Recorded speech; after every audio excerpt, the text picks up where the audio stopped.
Dr. Eris Thorne was a man who catalogued the deaths of stars. From his lonely observatory on Triton, orbiting the distant blue giant of Neptune, his job was to watch the grand, slow, and predictable life cycles of the galaxy's celestial bodies. He watched novas bloom like violent, transient flowers and tracked the steady, patient flicker of ancient red dwarfs. His life was a study in cosmic time, a scale so vast it rendered most mortal concerns irrelevant. So when the universe began to break its own rules, he was the first to know. It started with a star in the Perseus arm, a healthy, middle-aged G-class star named Cygnus X7. It did not go supernova. It did not collapse into a white dwarf. It simply went out. One moment, it was a reliable point of light in Aris's deep-range survey. The next, it was a patch of cold, empty blackness. The event was so gravitationally clean, so utterly silent, that he spent a week assuming it was an equipment malfunction. But his instruments were flawless. The star was gone, leaving behind only the cold, orphaned planets that had once orbited it. Then, a week later, another star, 100 light-years from the first, also winked out of existence. The phenomenon was given a name by the shaken astronomical community, apanoia, the great unthinking.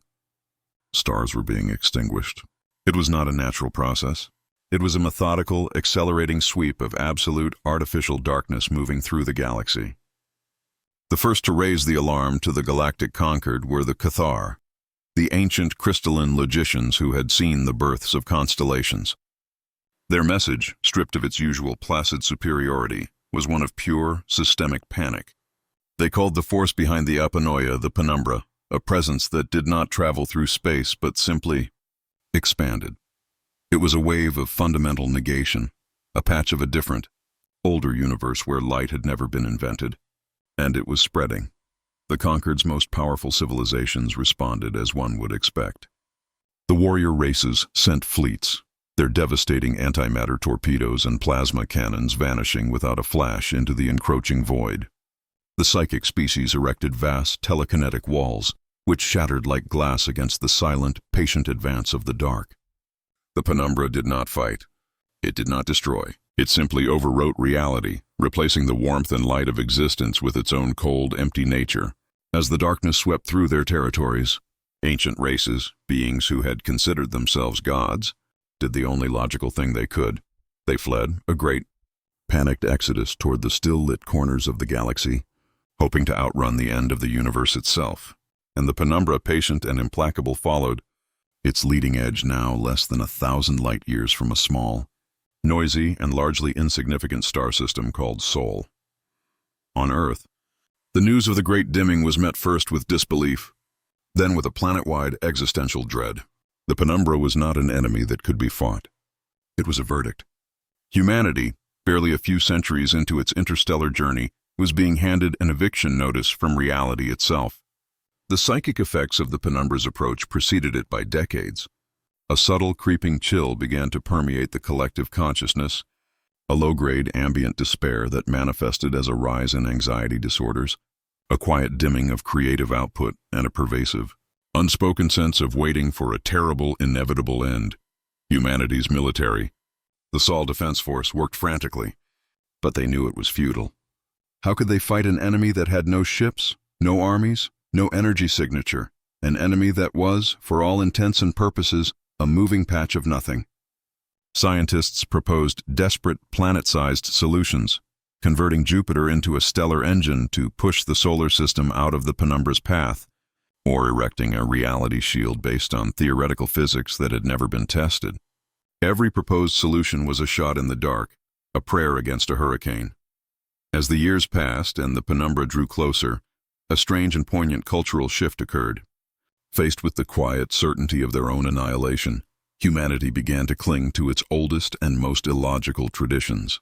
Holidays, festivals, and rituals, many of which had been fading into obscurity in an age of secular technological progress, saw a massive resurgence. People were not just celebrating. They were asserting their identity, shouting their culture into the encroaching silence. The approaching darkness was now a tangible presence, a constant psychic pressure at the edge of the solar system, and the time of year was late October on the standardized galactic calendar. It was on a small agricultural colony on Mars. in a biodome designed to mimic the crisp autumn of the North American continent, that the first anomaly was detected. A psionic sensitivity monitoring station, one of thousands set up to track the Penumbra's dread field, reported a localized dip in the psychic pressure. The dip was small, barely a statistical flutter, but it was centered on the colonists' residential sector. The official analysis was that it was a psychological placebo. The colonists were distracting themselves by preparing for Halloween, their brief manufactured joy momentarily pushing back the cosmic dread. But one researcher, a woman named Dr. Ilara Vance, noted that the dip wasn't general. It was specific, tied to locations where a very particular and very strange ritual was being performed. Dr. Vance's hypothesis was, by any scientific measure, insane. She presented her findings to a deeply skeptical Eris Thorne, who had been recalled from Triton to lead Earth's scientific response to the crisis. "Respectfully, Doctor," Eris had said, his face a mask of weary patience, "you are suggesting that the greatest existential threat the universe has ever known is being measurably repelled by decorative gourds." "Not just the gourds, Dr. Thorne," Ilara had insisted, her voice unwavering as she pointed to the data on the holographic display. "It's a specific combination of factors. An organic spherical plant form, hollowed out, into which a simulation of a sentient face has been carved. And crucially, a light source must be placed within it. Where all three conditions are met, the Penumbra's psychic field is weakened." The idea was met with the universal ridicule she had expected. The military commanders laughed. The politicians dismissed it as stress-induced fantasy. But Eris, a man who had seen stars vanish from existence, was no longer certain what was possible and what was not. The data, however illogical, was undeniable. He authorized a controlled experiment, a secret project that was designated, with a heavy sense of irony, Project Harvest Moon. In a shielded, underground laboratory in the Nevada desert, they replicated the conditions. A powerful psionic amplifier was used to generate a psychic field that precisely matched the crushing, hopeless dread of the Penumbra. The room was plunged into a state of absolute soul-sucking despair. Test subjects became catatonic within seconds. Then, following Ilara's research, they introduced the variables. A plain uncarved pumpkin did nothing. A carved pumpkin with no light inside had no effect. A simple candle was just a candle. But when a technician, his hands trembling, placed a small, battery-powered light inside a pumpkin carved with a simple triangular-eyed, grinning face, the effect was instantaneous and breathtaking. The jack-o'-lantern did not just emit light. It projected a powerful, localized field of psychic warmth. On the sensor displays, it was a golden bubble of pure, defiant, and almost aggressive cheerfulness. It was a psionic ward, a tiny lighthouse of defiant identity in an ocean of absolute negation. The dread field did not just recede. It recoiled, as if the very concept of a grinning, glowing face was anathema to its cold, featureless nature. They had found it. They had found a weapon. It wasn't a bomb or a shield. It was a latent, species-wide psychic ability that humanity had been unknowingly practicing for centuries. A forgotten defense mechanism disguised as a children's holiday. The revelation of Project Harvest Moon sent a shockwave through the highest levels of human government. The absurdity of their only hope was a bitter pill to swallow. Their most advanced technologies, their most powerful weapons, their greatest scientific minds, all of it was useless. The fate of their species was now resting on a folk tradition that had its roots in scaring away ancient earthly spirits. The Penumbra was now at the edge of the Oort cloud, the outermost boundary of the Sol system. The psychic dread was no longer a subtle, ambient feeling. It was a crushing weight, a constant, silent scream in the back of every human mind, promising the sweet, cold relief of non-existence. Time had run out. In a broadcast that reached every human on every planet, moon, and outpost in the solar system, the president of the Terran Federation stood before a single, brightly lit jack-o'-lantern. Her face was grim, but her voice was steady. She laid out the unbelievable truth, showing the sensor data from Project Harvest Moon, showing the golden bubble of psychic defiance holding back the crushing black of the despair field. She did not ask for soldiers or for scientists.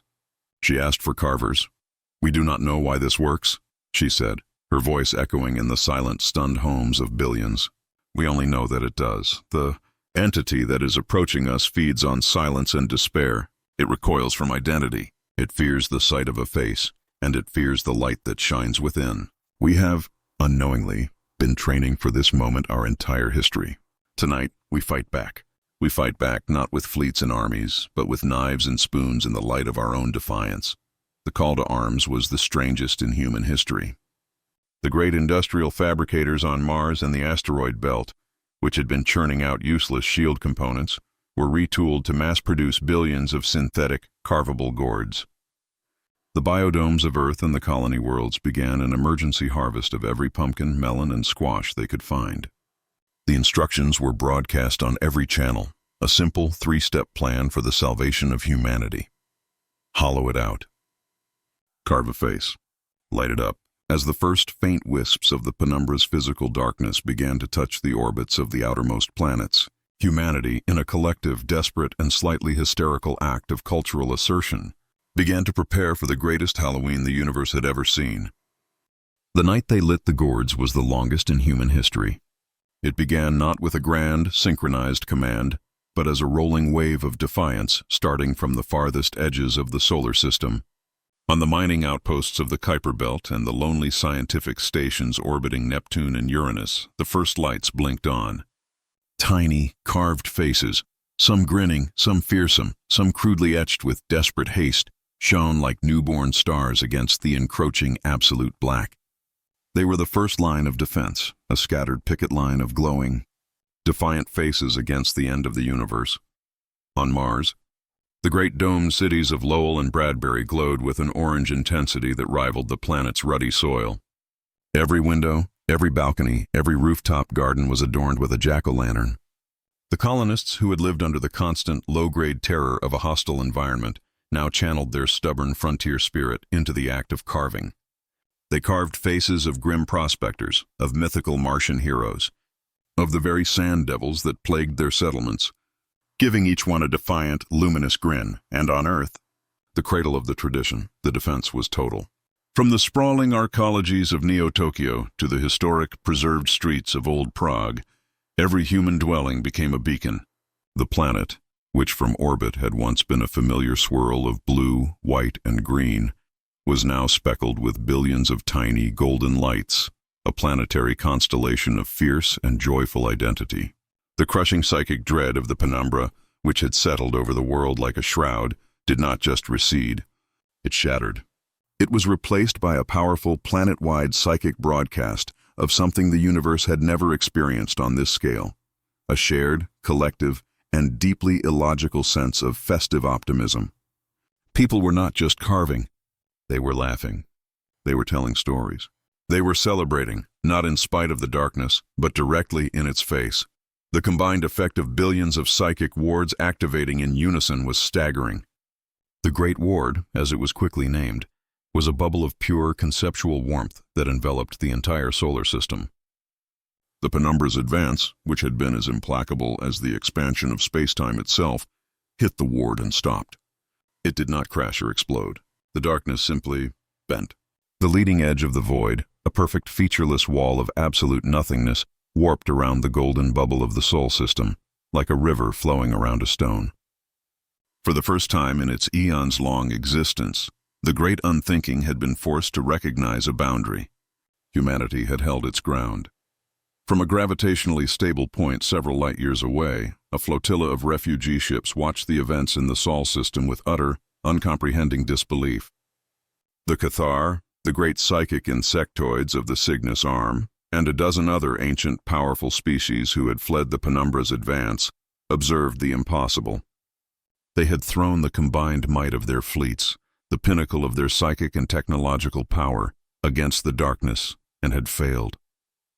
And now, a race of noisy, short-lived primates had held it at bay with what their long-range sensors could only interpret as illuminated horticulture. The Cathar ambassador, Xylar, whose own civilization had lost 3 star systems to the Penumbra, transmitted a message to Eris Thorn, its crystalline structure resonating with a logic that was on the verge of a systemic crash. "Explain your methodology," the translated message requested, stripped of all its usual condescension. "Your system is projecting a coherent, multi-layered psionic defiance field. The energy sources, distributed and appears to be biological. We do not understand. What is the nature of this weapon? Eris, standing in the newly established command center for Project Harvest Moon, looked at the bewildered alien's message and could only laugh. Tell them it's a mix of latent species-wide psychic ability, folk tradition, and a deeply ingrained appreciation for seasonal decorations, he said to the communications officer. The Penumbra, however, was not defeated. It was an unthinking, unfeeling force, but it was not static. It was a fundamental law of a different, darker reality, and it began to exert pressure on the Great Ward. The darkness at the edge of the system was no longer a placid, silent wall. It began to roil and churn, as if the nothingness itself was becoming agitated. It began to test the defenses, sending out subtle, probing tendrils of psychic cold, looking for weaknesses, for gaps in the golden light. The initial wave of celebration across the solar system began to sober. Humanity had won a battle, but they were now in a siege, a war of attrition against the void itself. The jack-o'-lanterns could not be allowed to go out, not even one. What had begun as a desperate one-night defense evolved into a new and permanent way of life. The act of carving became the most important duty a human could perform, a sacred responsibility that transcended all previous notions of culture, religion, or profession. The third Thursday of every month was declared Harvest Day, a system-wide holiday dedicated to the reinforcement and maintenance of the Great Ward. It was a day of communal carving, a silent, focused ritual that bound humanity together in a way no government or creed ever had. A new science was born, iconic psionics, or, more colloquially, Gourd-Craft. Dr. Alara Vance was at its forefront, her once ridiculed theories now the foundational texts of humanity's survival. Her research teams discovered that the design of the carved faces had a profound and measurable effect on the nature of the psychic ward they produced. The classic grinning jack-o'-lanterns generated a broad, stable field of defiant joy, the backbone of the Great Ward. But nuance was possible. Fierce, angry faces with jagged teeth and scowling brows produced focused, aggressive psionic lances that could actively push back against the Penumbra's probing tendrils. These were often placed on military installations and warships, turning them into psychic artillery. Faces carved with looks of sorrow or contemplation generated fields of empathetic warmth, which proved effective at shielding hospitals and schools from the Penumbra's psychic chill. An entirely new art form emerged, with master carvers creating intricate, emotionally complex designs that could generate highly specialized and powerful psychic effects. Carving was no longer just a craft. It was a complex blend of art, psychic engineering, and emotional warfare. The social structure of humanity was reorganized around this new reality. Children were tested at a young age for psionic sympathetic resonance, their ability to imbue a carving with a strong, clear emotional intent. Those who showed talent were trained in specialized academies, becoming the master carvers, the psychic engineers who formed the vanguard of humanity's defense. The rest of the population took on the vital support roles, growing the gourds, manufacturing the synthetic carving materials, maintaining the internal light sources. Humanity had, in a strange and unforeseen way, found a unifying purpose. They were no longer just a collection of individuals and nations. They were the Gourd-Carvers, the keepers of the light against the endless, silent dark. For years, this strange, vigilant peace held. Humanity maintained its glowing, defiant bubble of reality, and the Penumbra pressed against it, a constant, patient, and utterly alien siege engine. But the Penumbra, for all its unthinking nature, was a part of a universe that learned. It could not comprehend the nature of the Great Ward, but it could analyze it. It could feel the billions of individual points of light that made up the collective defense. It could feel the minds that lit those lights, and it began to adapt. The attack, when it came, was not a grand frontal assault. It was a subtle, insidious infiltration of the human mind itself. It began to whisper. The Penumbra had always generated a field of despair, but this was different. It was a targeted, specific, and deeply personal form of psychic assault. It began to probe the minds of the carvers as they worked, identifying their deepest, most private fears and anxieties. On a terraforming outpost orbiting Titan, a master carver renowned for his fierce, angry design suddenly faltered. As he carved, the Penumbra whispered to him, not in words, but in pure emotional concepts. It showed him the memory of a childhood failure, the sting of a long-forgotten insult, the quiet, nagging fear that he was not good enough. His hands, which had been carving a face of pure, defiant rage, began to tremble. The lines he cut were no longer sharp and angry, but hesitant and broken. The face that emerged was not one of defiance, but of utter, soul-crushing despair. When he placed the light inside, the effect was catastrophic. The gourd did not radiate a golden psionic warmth. It emitted a bubble of psychic cold, a void ward that perfectly mimicked the Penumbra's own dread field. It was a cancer in the heart of the great ward, a breach created not by force but by a single, targeted moment of self-doubt. The golden light of the Sol system flickered. The enemy had not just learned to defend against their weapon. It had learned to turn that weapon against them. The war for survival had just entered a new and far more terrifying phase. The creation of the first Void Ward sent a tremor of pure, undiluted terror through the command structure of Project Harvest Moon. The breach on the Titan outpost was quickly contained, the corrupted Gourd destroyed by a security team that felt like they were committing an act of profound blasphemy. But the damage was done. The Penumbra's new strategy was brutally, elegantly simple. It wasn't attacking their weapon. It was poisoning the well from which the weapon was drawn. The Great Ward, once a symbol of humanity's indomitable spirit, was now a potential liability, a network that could be turned against itself, one flickering, despairing light at a time. Panic began to spread. More void wards appeared, small pockets of psychic cold blossoming across the solar system like black mold. A carver on a lunar mining station, grieving a lost spouse, created a ward of such profound sorrow it nearly caused a cascading failure in the local grid.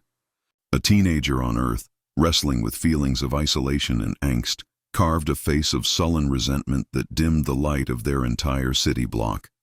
The Penumbra's whispers were relentless and brutally effective, targeting the everyday, mundane anxieties that were an inescapable part of the human condition.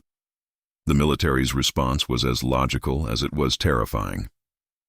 They proposed the Aegis Protocol, identifying master carvers who were deemed psychologically compromised and removing them from their duties. It was a euphemism for psychic quarantine, a plan to sacrifice the emotional outliers for the stability of the whole. Eris Thorne and Alara Vance fought the protocol with every ounce of their influence. "You can't amputate self-doubt," Alara argued in a heated system-wide council meeting. "You can't put a soldier on trial for having a bad day. Our strength isn't that we are all perfect, unshakable beacons of joy. Our strength is that we are human. If we sacrifice that, we've already lost." She was right, but she didn't have an alternative. The Great Ward was becoming unstable, flickering like a candle in a gale. The golden light of the Sol system was no longer a steady, defiant shield, but a trembling, fragile net with widening holes. The Penumbra pressed its advantage, the darkness churning at the edges of the system, sensing a weakness it could finally exploit. Humanity's greatest defense had revealed its fatal flaw. It was powered by the fragile, unpredictable, and easily wounded hearts of individual human beings. The solution came not from a command center or a laboratory, but from a kindergarten classroom in a Martian biodome. A teacher, trying to explain the crisis to her young students, had come up with a simple collaborative art project. She gave each child a piece of a larger picture of a jack-o'-lantern to color, explaining that their single light was strongest when it was part of a bigger, brighter whole. One of the children, a girl with a powerful but erratic psionic resonance, began to cry, convinced her piece of the picture wasn't good enough. Her friend, sitting beside her, reached over and drew a small, smiling sun on her crying friend's paper. The effect on the local psionic sensors was immediate and profound. The two children's psychic fields, which had been separate and chaotic, suddenly synchronized, creating a small but incredibly stable and powerful combined ward. Alara Vance seized upon the data. The teacher had by accident stumbled upon the answer. The defense could not be about individual strength. That was a battle they would lose every time. The defense had to be about shared strength. She and Aris began working on a new protocol, a radical new form of gourd craft that was not about projecting an individual's emotion outward, but about connecting the carvers to one another. The gourds were not just lamps. They could be nodes in a network. The new technique was called resonance carving. It involved etching a second, more subtle pattern onto the back of the jack-o'-lanterns. A unique psionic frequency that acted like a telephone number. Carvers could be trained to dial into another person's frequency, creating a direct sympathetic link. It was a way to share the emotional load, to allow the collective to support its weakest members. A carver feeling the whispers of the Penumbra could reach out, not for help, but for solidarity, drawing on the strength of a friend, a family member, or even a complete stranger hundreds of millions of miles away. The first tests of the resonance grid were difficult. It required a new level of psychic discipline, an act of profound trust and vulnerability. But as the first stable links were forged, the effect on the Great Ward was transformative. The flickering, isolated lights began to steady, their golden glow brightening as they became part of a larger, interconnected web. They were no longer just a collection of individual candles in the dark. They were a single, unified, and unbreakable circuit of shared humanity. The Penumbra felt the change in the Great Ward's structure.